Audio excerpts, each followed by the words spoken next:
Hello বন্ধুরা, সবাই কেমন আছো? আশা করছি ভালো আছো। দেখো, আমরা চলে গিয়েছিলাম হাসিনগরে ঠাকুর দেখতে। সেখানে গিয়ে এত মজা করছিলাম, আর কি বলবো। আর আমার থেকেও বেশি বেশি করে মজা করছিল আমার ছেলে ও মেয়ে। এরা তো দুজন খুব খুশি। ঠাকুরের প্যান্ডেলের ভিতরে এত সুন্দর সিনসিনারির কাজ করেছে, এদের খুব ভালো লাগছিল।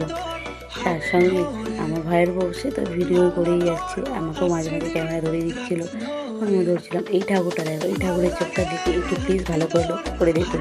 যারা যারা ভিডিওটা পুরো দেখছো তাদেরকে বলছি, ঠাকুরটার চোখের লেন্স বসানো আছে, এত সুন্দর দেখতে করেছে না, কী বলবো। 25 ফুট ঠাকুর ছিল ওটা, ঠিক আছে। এবারে ফের লাইটে গিয়ে নিচে দিয়ে এরা এখন হেঁটে হেঁটে যাবে, আমাকে করতে দিয়েছে ভিডিও। আমাকে দেখে ভিডিও করে করে যেতে হবে, আর এরা হেঁটে হেঁটে যাবে। এটা কি ঠিক বলো? এইরকমই করছে। আর আমার ছেলে গিয়ে একটা বেলুন কিনে ফেলেছে। এর তো মজার আর শেষ নেই। কোথায় আইসক্রিম খাবে, কোথায় বেলুন কিনছে।